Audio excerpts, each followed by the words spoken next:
Startups get the party, startups get the party started. Startups get the party, startups get the party started. You want tech and tacos, tacos and tech, you know we got it, eh? Startups get the party, startups get the party started.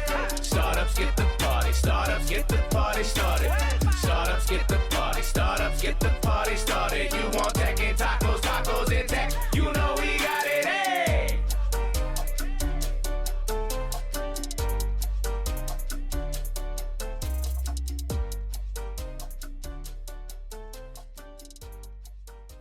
Hello, everyone. Neal and Fred back at you with This Week in San Diego Tech. Hey, Fred, what's going on? Going on, Neil? I was curious where you're working out from today. Are you at any cool spots working out Where from? in the world is Neal San Diego? Yeah, I'm in downtown La Jolla, a friend's office, the patient partner crew. Shout out to George and Patrick for letting me hang out. This is also where the Visor team works out of as well. And we actually, through the windows, you can see the Blueprint Equity team right there. And actually, what used to be another VC was right outside that door as well. Shout out to Paige, who I think might still have her office there, but is full-time San Francisco. So good spot to be, but really good to be with you. Fred, I had the pleasure of hanging out with you a lot last week, which does not happen much. So thank you for bringing me out to the Farmers Open, you and PNC Bank for bringing us out. Thank you. Of course, it was a good time, man. We don't really get to meet in person too often, so it was a good time to get out there on the golf course. It's been 75 and sunny here in San Diego in January, which is hard to beat, especially as the snow is all over the East Coast these days. And then we also jumped right into our VC panel event with Cooley and Deloitte shortly after hanging out at the golf course. So it was a packed week. We also got a packed week of news, and so we'll dive into some of those today. Well, yeah, let's just dive right in. Well, actually, let's give a little intro for the people. We always like to start with that. I'm Neal Bloom with Rising Tide Partners. We're an investment fund and an investment community, backing the best founders that there are by being a bunch of founders, funding founders. And this is Mr. Fred Grier.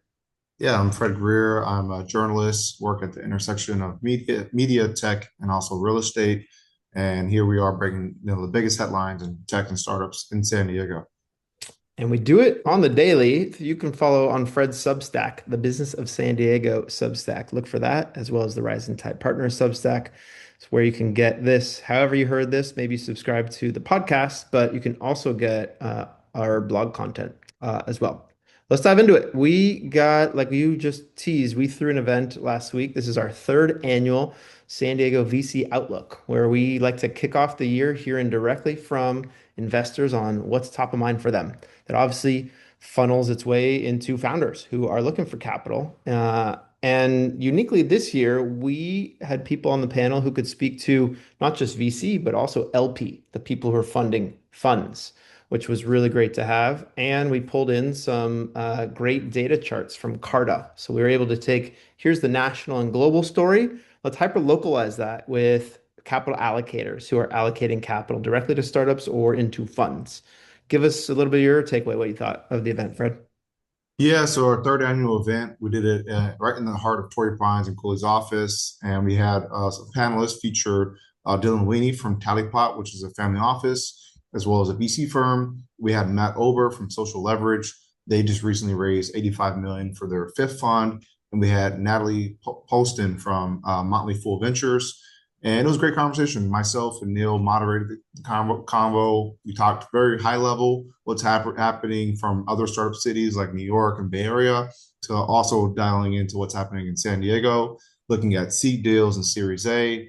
I thought there was a lot of great questions around just, how do you raise capital in this new environment where both emerging fund managers are having trouble raising capital, as well as early stage companies who are trying to get capital. And there was a lot of great takeaways that were shared, and we couldn't have done it without our partners at Deloitte. So shout out to Brett Doveman and also Matt Olson from Deloitte as well, and Cooley team.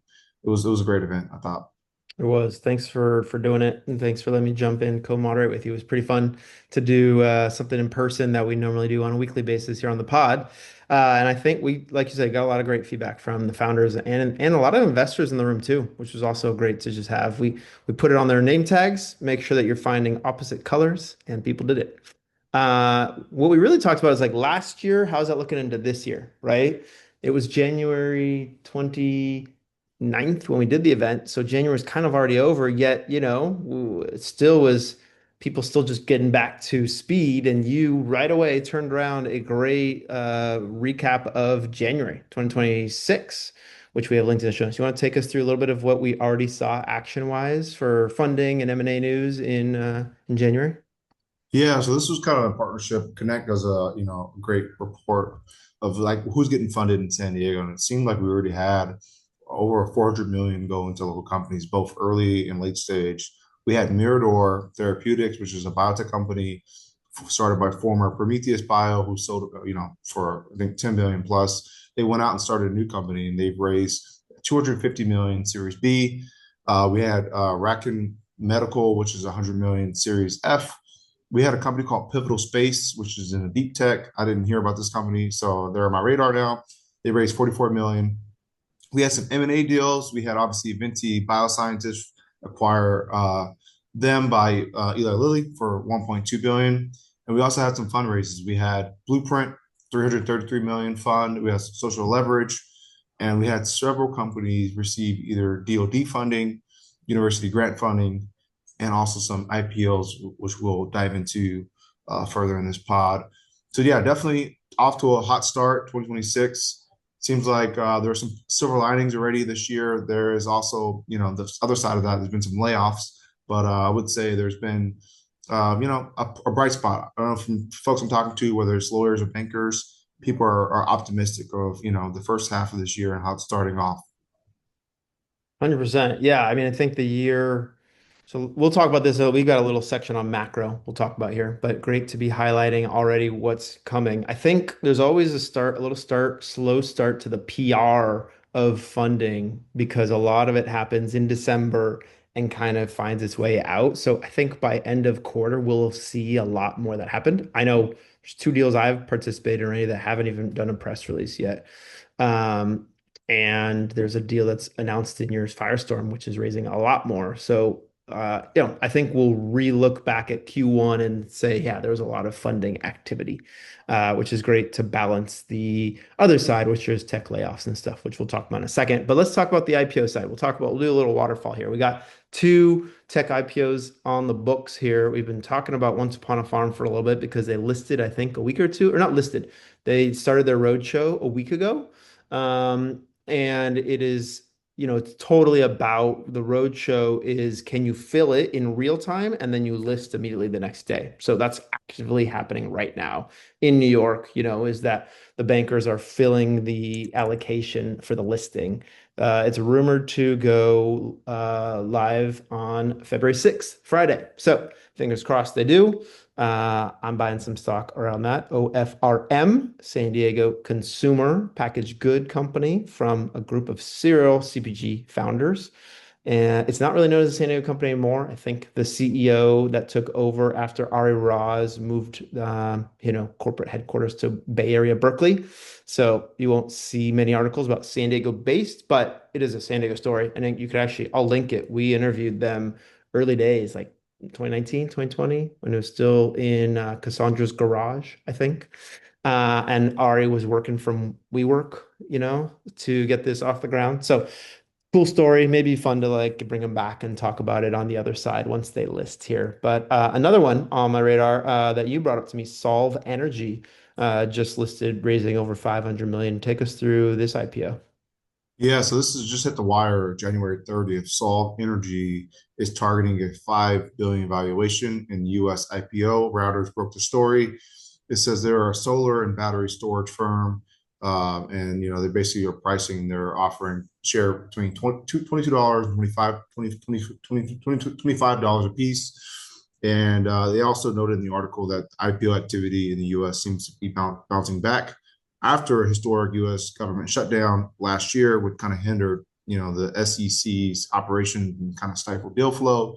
I think this is hinting towards, more IPOs, hopefully. It's great to see a company like in the solar and battery solar space, find some success. We'd love to see more biotech deals go public this year.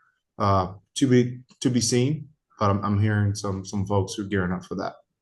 Love it. I mean, we've definitely had the big rounds on the bio side, which means they have a need for lots of capital, and usually you top out on private access to capital in the biotech world, and therefore need to go public to access more capital. So, yes, 100% would love to see that.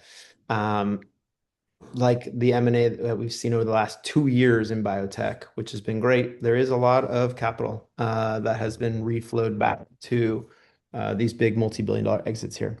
Why don't we go take us through the next one here?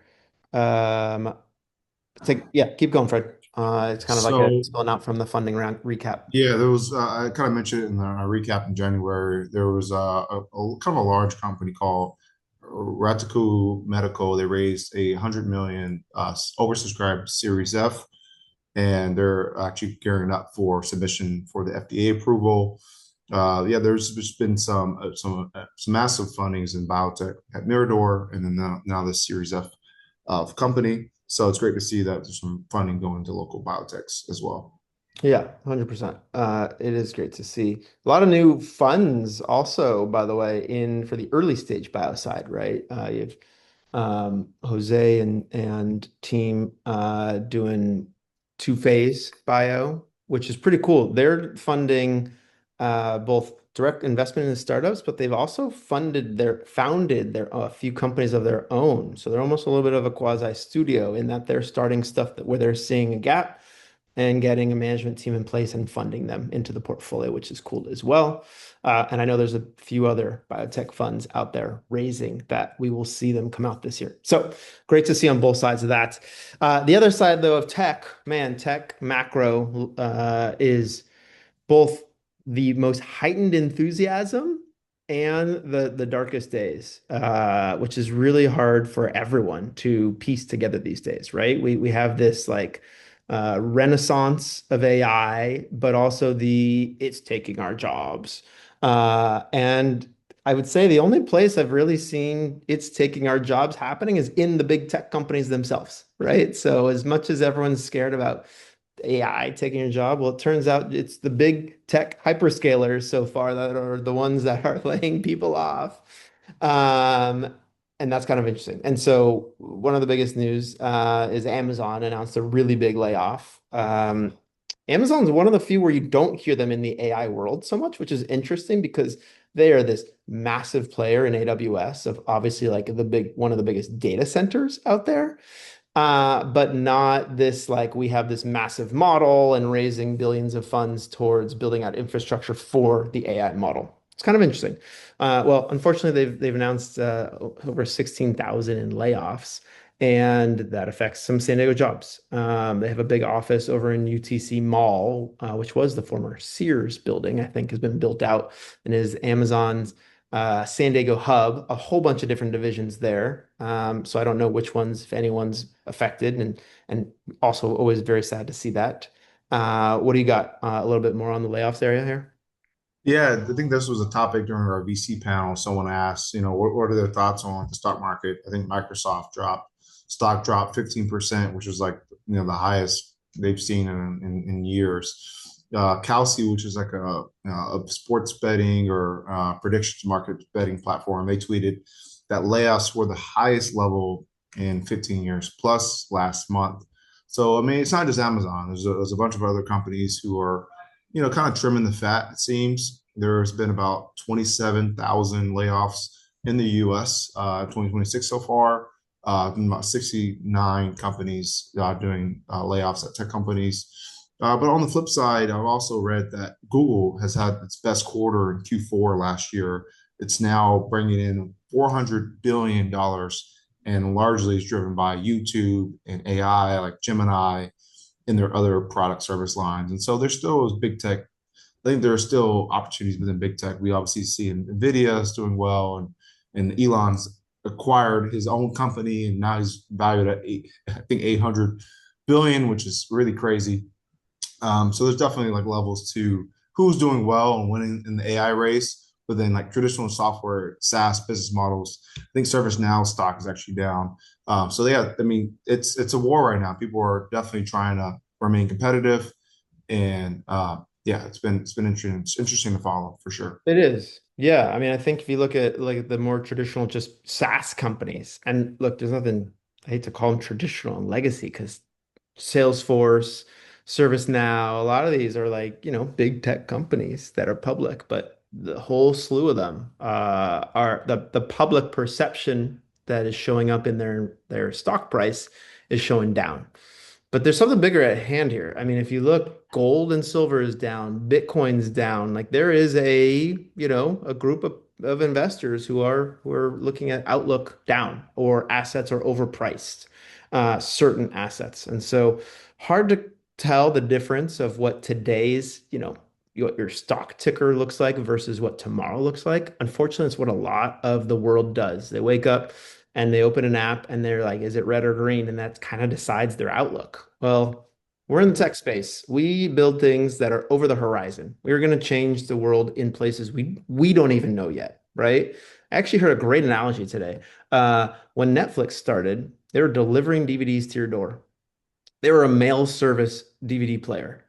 No one told them, I'm sure in their business plan, there was not, we're going to be the largest movie studio and content creator in the world. And you know what did that? High-speed internet that enabled you to actually watch movies live right now.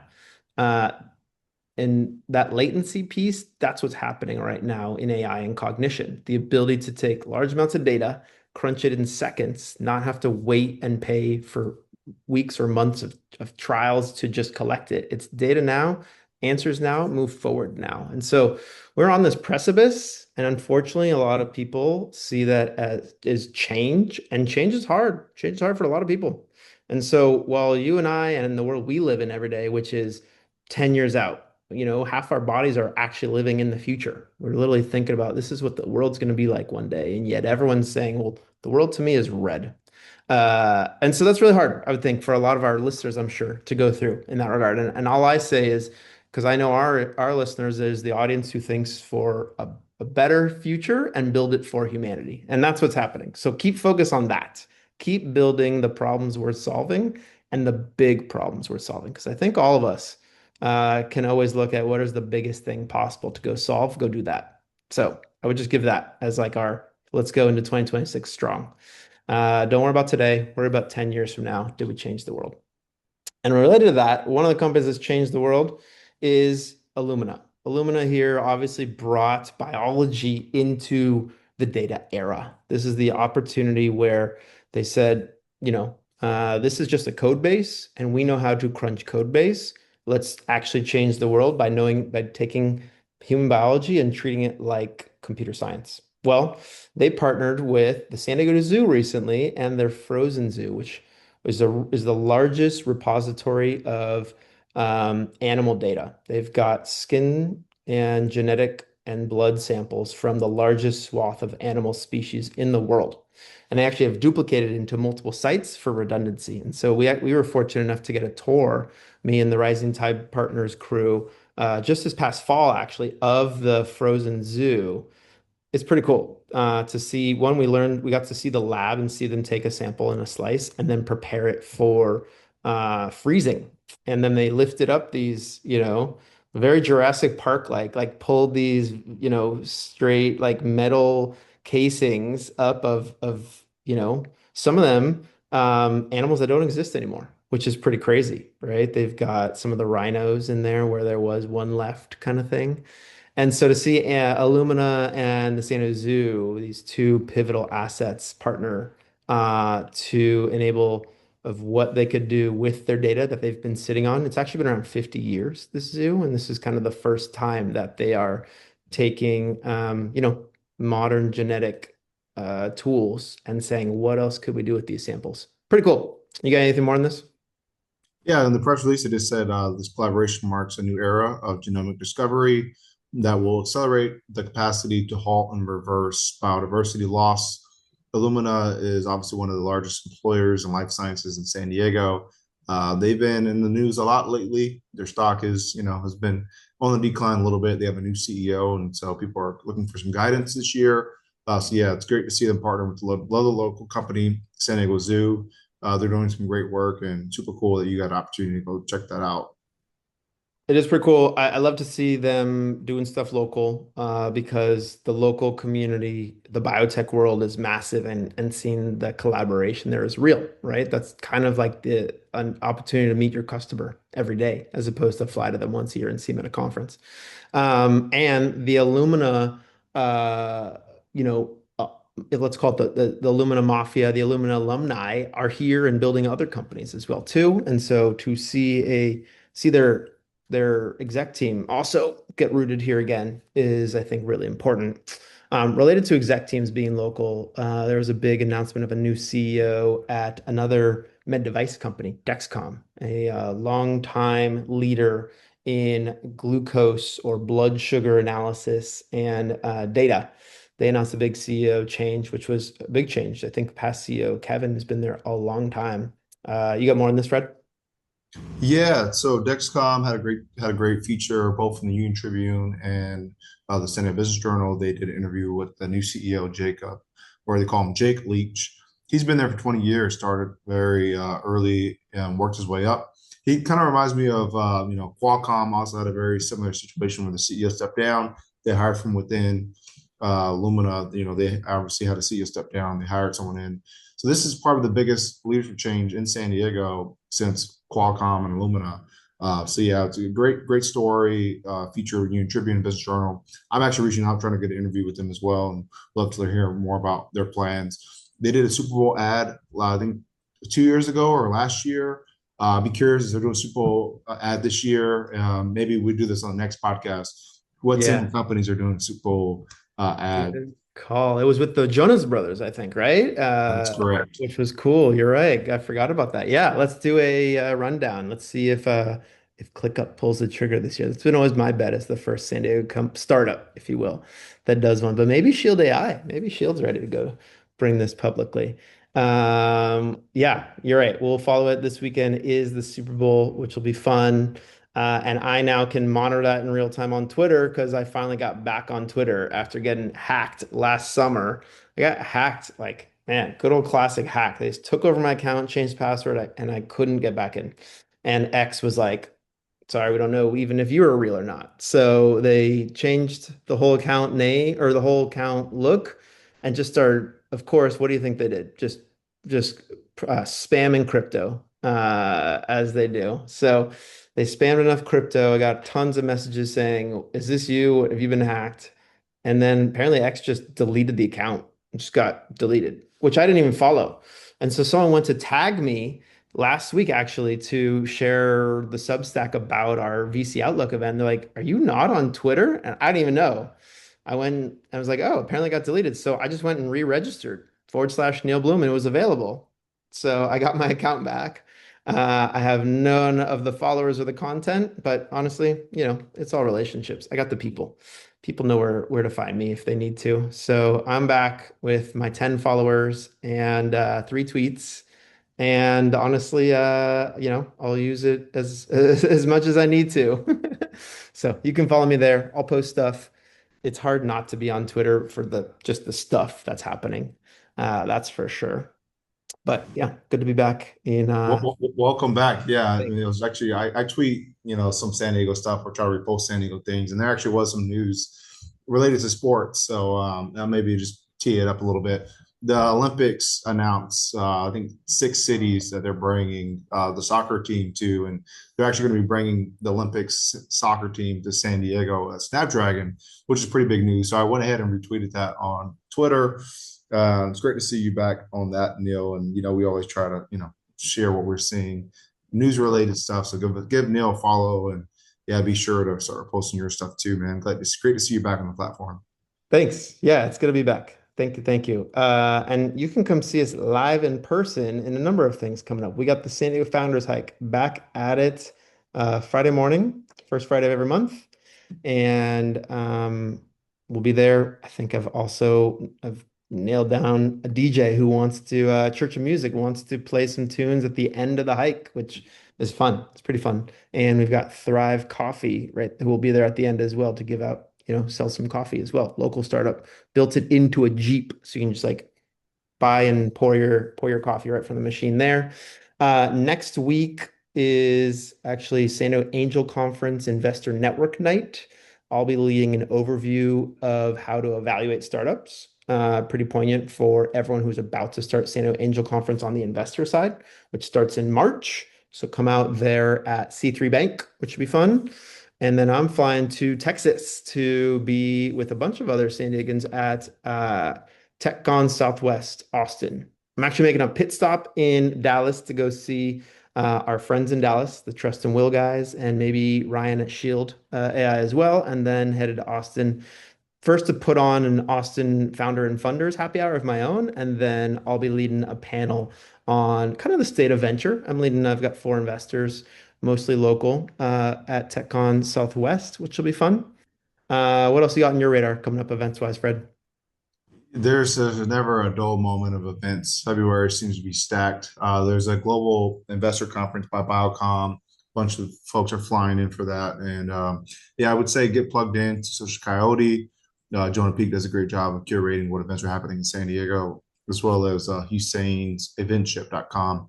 There's always a lot of different community events, and we try to share our events that we're attending to, both open and private on LinkedIn. So give us a follow there. And that's pretty much it. One more event coming into town next week. One of the biggest defense tech gatherings is AFCEA West. So there's events pretty much every day from Monday, Tuesday, Wednesday, Thursday of both local. I know like the Harpoon guys have got a few events going, as well as some big global events happening. So if you're in hard tech, defense tech, make sure you're going to be out there and let the San Diego scene know that you're there, because the San Diego hard tech and defense tech crew has been rolling deep together, which has been really fun to see. So FCO West, look for it next week. Fred, thanks for being on, doing this together. We'll keep it going. Always a pleasure, Neal. Likewise. Cheers, everyone. Have a good one.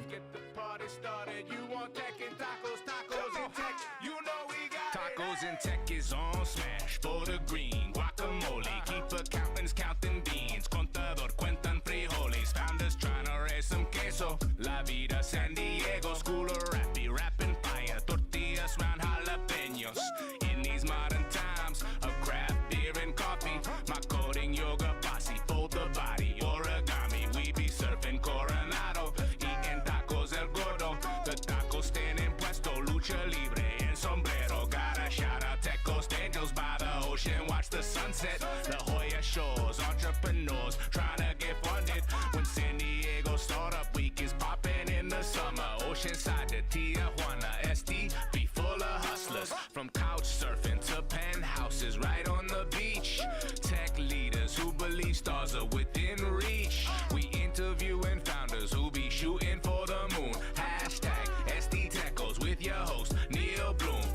Startups get the party, startups get the party started. Startups get the party, startups get the party started. Startups get the party, startups get the party started. You want tech and tacos, tacos and tech, you know we got it, eh? Startups get the party, startups get the party started.